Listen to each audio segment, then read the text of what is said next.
So I was just contemplating my own misery as I usually would the solutions, except I feel I've been running short on those. I was just thinking over how I'm starting to understand and empathize more with people who commit suicide, instead of condemning them for giving up on the best and only opportunity anyone could ever have, when all of a sudden it occurred to me.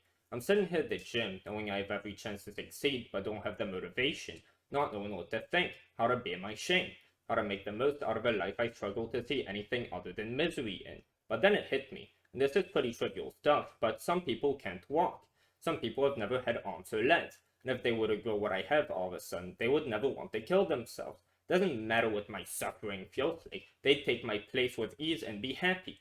And of course, someone else suffering more than you doesn't say anything about your own suffering. I always stood by there when my parents told me to get over my non-existent disease, and I always will, but there's a recurring theme here that won't stop haunting me. I see it every time I can't find anything to complain about, yet can't find anything to look forward to, nothing to hope for. It's in my face what the lesson to pull from this is. We value what we want more than what we have, we value what we lost more than what we still have. That's almost always true, yet I can't seem to break away from it. Can't seem to see I still have myself instead of concentrating on my loneliness. And that's sort of how I let myself go. Maybe this misery really is a product of my making. And we should all think about that. Blaming it on someone else is easier, it's more satisfying, but there's no solution to pull from that because you only have autonomy over yourself. And I'm sure there'll be reasons for anyone who was hating their lives to pin some of that onto others. Neglect, maybe you just noticed that if you try reaching out to people for help, it doesn't exactly work the way you thought it would. And that gets you depressed. And indeed, if you ask for help, you will not get treatment or support. It's one harsh reality of the life we live in, but unfortunately, it is what it is. Shouldn't be that way, but you have to make the best out of what you have, and when you get suicidal, reaching out is simply not an option. If you try to get help for it, they will jail you, and then fine you for your jail time under the pretext that it's healthcare. Don't do it. You'll probably just end up more suicidal because that's all that neglect and a big fine do to you. It's not worth it, but this approach is. I know if I need someone to get me out of this mess, if I can't do this myself, I am worthless. I have to be worth it. And the bittersweet yet good side of this is no one's going to help me. I will either prove myself or perish in the misery I will have proven to deserve. And I can't think of anything more motivating. To some it's scary. To me it never was. That's only started recently. But I should be scared. I have to be scared. A lot is on the line. I'm just so devoid of any emotion, I wish that fear could catch up to me. But I'll find a way. You have to find a way. No one else will. That's the mentality you have to have. When you're alone, the only option is to believe more in yourself. Make yourself more reliable. Even as you yourself are crumbling. It's hard. Maybe harder than anything. But others won't help you, sadly. And that gives you the perfect opportunity to prove yourself. Maybe try motivating yourself with the anger that comes from the fact no one will have been by your side. Anger doesn't really tend to motivate me. I try to stay away from it. I'm just not an angry person who can ever hold a grudge against anyone for more than 5 minutes. Not against the people who threatened to throw me in a mental asylum back in 9th grade dare I reach out for help again. Not to my aunt who tried to convince me when I was 13 that the car accident me and my mother had almost died in was my fault, but she was still in the coma. I just can't manage to stay angry at people. But who knows, whatever works for you. Anything flies. You have on yourself. You don't want proving yourself to anybody by yourself. But that you have to do, or you will never get better. Trust me, that's the only way. We value what we want more than what we have. We value what we lost more than what we still have. Start with that. What do you still have? I still have my mother. I wish I could be there more for her. Maybe get a chance to prove that this depression wasn't my lazy excuse to stop being productive one day because I just didn't feel like living anymore. But the time can come. Meanwhile, I still have her. I still have my ritalin pills that allow me to at least fight this depression, and I have YouTube. And of course, I still have my arms and legs. I can use them to smoke weed all the time, to numb my misery and make time fly faster, make every second less painfully long. And I also have the autonomy to stop doing that, stop marinating in my misery and my shame for allowing this to happen to me. I have all these options. I might not have the motivation to maintain it long term, hell, for more than a few hours, but what do you have? Really, if you have Ritalin, you have it all. That's the only antidepressant that actually works. A combination of therapy and antidepressants might work for some, I don't doubt it, but not those who are too far gone. Anyone who gets depressed, if they're suicidal, we just throw them in a cage, so don't tell anyone about that. But if you're depressed, the first option we throw at you is that, antidepressants. Antidepressants are obviously not that reliable across the board. If you look at their reviews, compare that with the reviews for Ritalin as an antidepressant, there isn't much of a comparison. Antidepressants have horrible reviews. For many, they simply don't work, and it's pretty obvious that antidepressants are still very experimental. The first sign of that hit me as soon as I learned about them is the fact that many of them don't mix well with alcohol.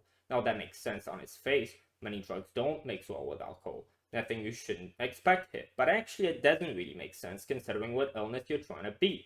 Depression. Now what would you imagine someone with depression would fall back on? Alcohol. Weed. That's probably one of the first things once they realize more traditional approaches such as trying to make a strict schedule for yourself or eating healthier with more exercise isn't working for them, which I guess one would also try before antidepressants. And furthermore, when I learned about antidepressants, I learned that there are many different kinds. We usually start you off on an easy dose, and it should take around 3 weeks to 2 months to even start working. And if it doesn't, you can always switch to another antidepressant, because there's one for everybody, and the only way to find out which one works for you, if any, is through trial and error. So in other words, your only option with antidepressants is to try one, wait a few months, or you won't know that it really didn't work, increase the dose, wait another month or two, and then go on to the next, and the next, and the next. That leaves a lot of time for one to despair, and as you're going down this rabbit hole, there's really little time for that. You're losing you so quickly. You don't have a year to learn that there's less solutions left for you, and probably less people still there by your side, because that's another side effect of depression. People abandon you because others are only there when you don't need them. They leave when you start needing them. Another sad but true rule to life, you'd be better off not having to learn as you are most in need. Ritalin is a solution, and I'd urge anyone who's exhausted their list of options to try it. Don't kill yourself yet. Hell, it's worth doing drugs rather than killing yourself. That's one of the biggest reasons I argue to legalize all drugs and treat drug dealers as heroes saving people's lives rather than cold-blooded killers who try to take your life for their own personal gain. Everyone knows drugs are a last resort. No one who sees a life ahead of them would go to that. But if you don't want to see more time ahead of you, it leaves you more time to change your mind. And there's nothing not worth changing your mind on that. But how about the right drugs? Ritalin is the drug that will allow you to see straight again. Feel emotions, feel the motivation you had lost for such a long time. It gives you a second life, a second chance, and unfortunately, they don't really prescribe Ritalin for depression. They should, but they don't. They don't want to help you, they just want to maximize profits, which is why they give you experimental drugs such as antidepressants. So if you want to get Ritalin, you're going to have to pull some strings.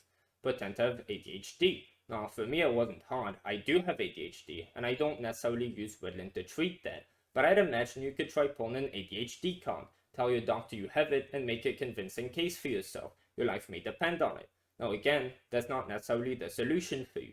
Depression really is a case-by-case disease, and your depression is really unique to the experiences that brought you to having depression. It's way too complicated to have a specific solution that works across the board, but Ritalin might be your best chance. But either way, even that's not enough. You have to find yourself a purpose in life, a goal to go after.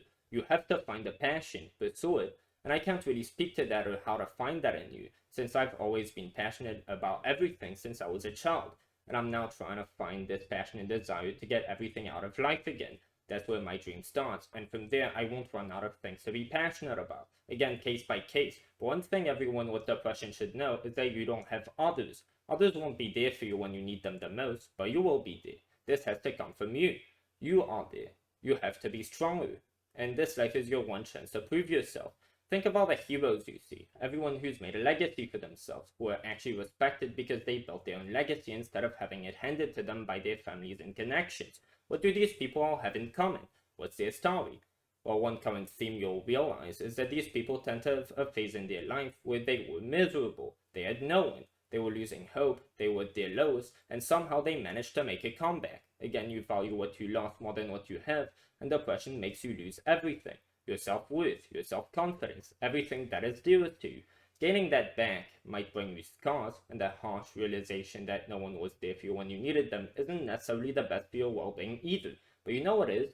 Getting a sense of how valuable your own sense of well-being and health is, how much you should want to cling to that. Seeing how valuable life is, no better way to see for yourself than to fight against feeling your life to be meaningless. You learn the most from what tears you apart the most, because pulling important lessons isn't a pleasant experience for anyone.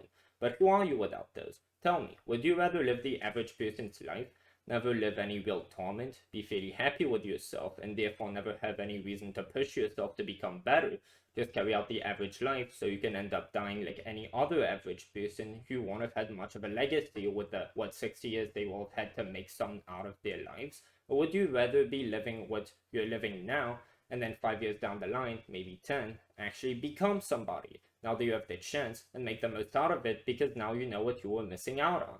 A lot of the time, you only learn to value and cherish what you have once you lose it. That's why even in the most developed countries with more developed standards of living, people still manage to find misery. There will always be an empty side of the bottle to concentrate on, and that's not necessarily a choice you make.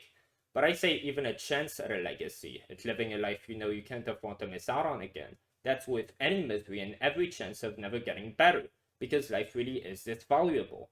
Now, all the heroes who made their way up there, they were all miserable, unsure, unhappy. That's just a step you have to go through, and many don't make it through that step, unfortunately. But it's worth having to fight for. If you don't, you'll only ever become another average person.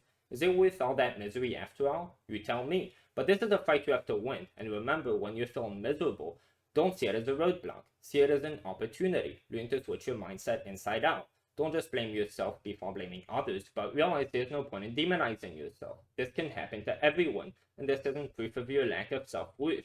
You aren't who you are in the moment, you are who you become, and this halt in your progress is, again, an opportunity for you to learn value, become more independent. Again, it hurts, but life does. Life is valuable, but most things that are this way aren't easy to get. You have to earn them. If you're in this misery, see it as life testing you. Are you worthy of happiness? This isn't a test where you pass or fail. This is a test you learn to take more seriously. This is a test you learn the hardship of. But once you pass, you can become like any other hero out there. In fact, you can become your own hero. Because what's the point of living to become the next someone else? You have to find yourself, better yourself, and no one else is going to do it for you. Those with that hardship earlier on in childhood struck their parents, they tend to have more self-discipline and a better outcome in life because they had to face the pain that is learning earlier on. The sooner you get it, the easier it is. But those who have to learn self-discipline, learn to make something out of their lives and not let themselves go, oh, it's much harder to do then. But this self-improvement is without bound. When an opportunity is taken from you, that's your chance to build this very same opportunity but 20 times better. Except you'll have to work on it and suffer 20 times more. That's life. It's unfair, but it really is worth making the best out of. And that's why I'm still trying. And if you are too, good on you. Don't stop. Well, that's the show for today, and I hope y'all all enjoyed, and I will be seeing y'all next time. Peace!